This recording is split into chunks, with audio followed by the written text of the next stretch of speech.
Baik, Assalamualaikum warahmatullahi wabarakatuh. Sebelumnya perkenalkan saya Razif Sarizal dengan 3 digit NIM terakhir 111 dari Prodi Teknologi Rekayasa Otomasi Sekolah Vokasi Universitas Diponegoro. Nah, pada kesempatan kali ini saya akan mempresentasikan atau membuat tugas dengan tema Simuling Permodelan dan Kontrol PID.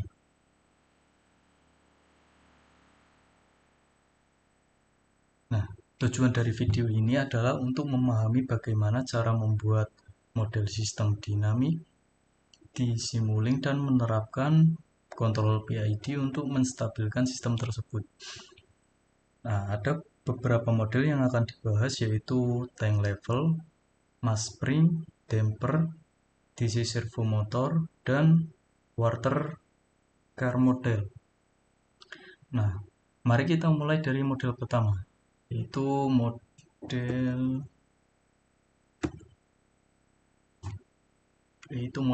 tank level. Nah, model pertama adalah permodelan sistem ketinggian air dalam tangki atau tank level. Nah, sistem ini menggambarkan hubungan antara debit masuk atau biasa disebut inflow dan ketinggian cairan di tangki. Nah, dengan persamaan dasarnya adalah A dH per dt sama dengan K in kurangi K out. Nah, yang mana A adalah luas penampang tangki, H adalah ketinggian cairan, Q in adalah debit masuk, dan Q out biasanya tergantung pada tinggi cairan.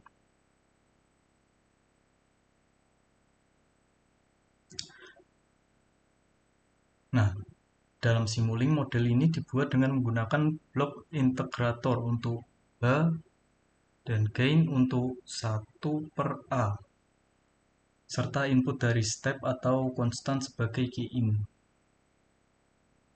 Setelah itu, ditambahkan kontrol proporsional atau P untuk menjaga ketinggian tangki tetap stabil pada nilai yang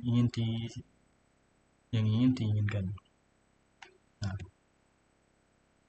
saatnya mungkin saya coba langsung buka file tank level.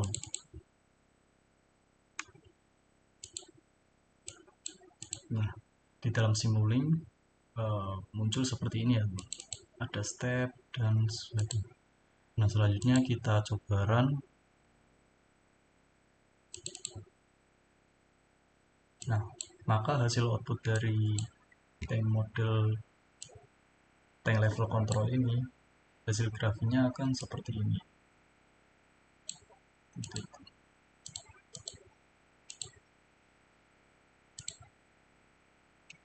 Nah, selanjutnya ada model mass spring damper. Adalah permodelan sistem massa, begas, dan peredam dengan persamaan mx tambah bx tambah kx sama dengan f. Nah, yang mana m adalah massa, b adalah koefisien peredaman, k adalah konstanta begas, dan x posisi, dan f adalah gaya luar. Nah, model ini dapat ditulis dalam bentuk transfer fungsi seperti itu. Xs per Fs sama dengan 1 per Ms kuadrat tambah Bs tambah K.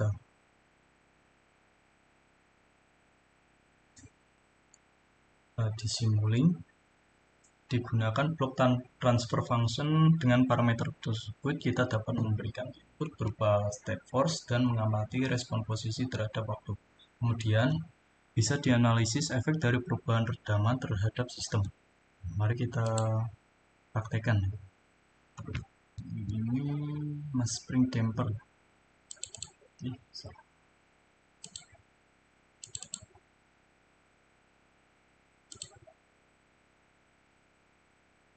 Seperti ini ya teman-teman. Terus kita coba run. Nah, maka hasil output dari mass spring ini adalah seperti ini.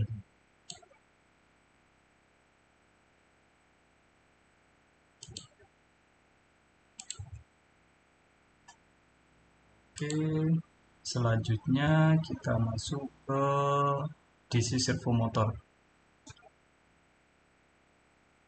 Nah, model ketiga adalah DC servo motor. Motor ini sering digunakan untuk mengontrol posisi atau kecepatan pada sistem mekanik.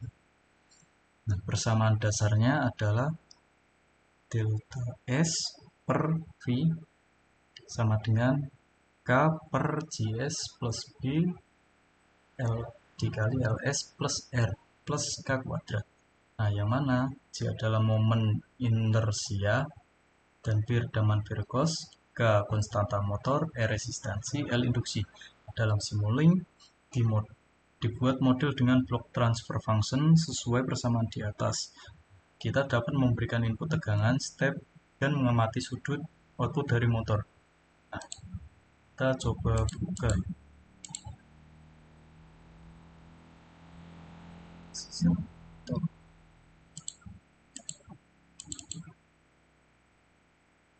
Nah, untuk bloknya bukan seperti ini ya teman-teman.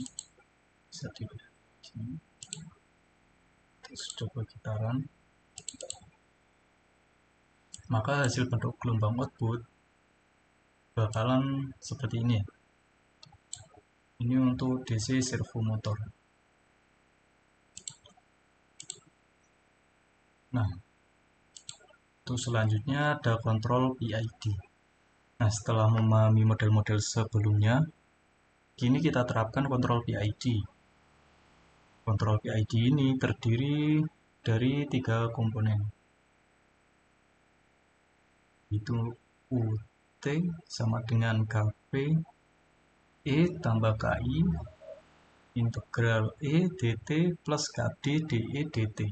Nah, di Simulink kontrol PID dapat menggunakan blok PID controller. Nah, kita bisa memilih pemodelan P, PI atau PID. Nah, sebagai contoh kita terapkan PID pada model tangki air untuk menjaga ketinggian tetap. Nah, dengan menyetel nilai KP, KI, KD, respon sistem bisa menjadi lebih cepat dan stabil tanpa overshoot yang berlebihan. Nah, seperti ini praktiknya teman-teman. PID.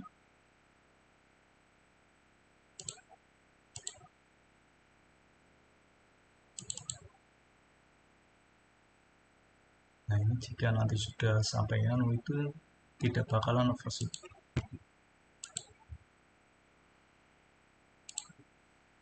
Nah, lanjut ke model 5 yaitu quarter car model.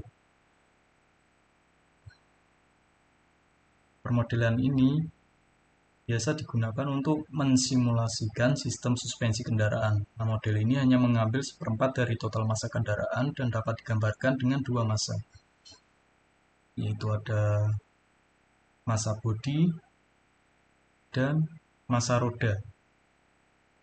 Persamaannya dalam bentuk S-domain. Nah, simulasi dilakukan dengan integrator untuk tiap percepatan dan kecepatan. Hasilnya dapat memperlihatkan pergerakan bodi mobil terhadap gangguan jalan. Nah, analisis dilakukan dengan mengubah nilai redaman dan begas untuk melihat kenyamanan suspensi. Kita lihat untuk example di MATLAB. Yang tegar model.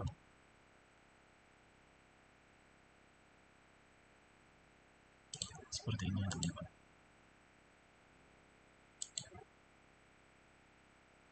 Nah, ini inputnya ada roti.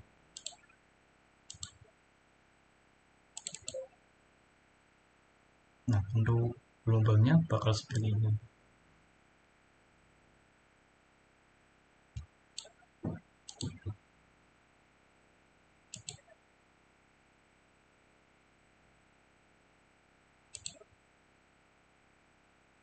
Nah, selanjutnya untuk kesimpulan adalah kontrol PID menjaga sistem dinamik agar stabil dan cepat. Dengan Simulink itu mempermudah visualisasi respon sistem Selanjutnya, permodelan mencakup sistem tangki, massa bekas, motor DC, dan suspensi, dan PID membantu sistem mencapai steady state dengan error yang kecil. Nah, dari seluruh pemodelan dan simulasi ini, kita dapat memahami bahwa kontrol PID sangat efektif untuk menjaga kestabilan sistem dinamik, seperti tangki motor maupun suspensi. Nah, melalui simulink, kita bisa memvisualisasikan respon sistem terhadap berbagai parameter dan mempercepat proses analisis kontrol. Sekian untuk video dari saya. Terima kasih telah menyimak. Assalamualaikum warahmatullahi wabarakatuh.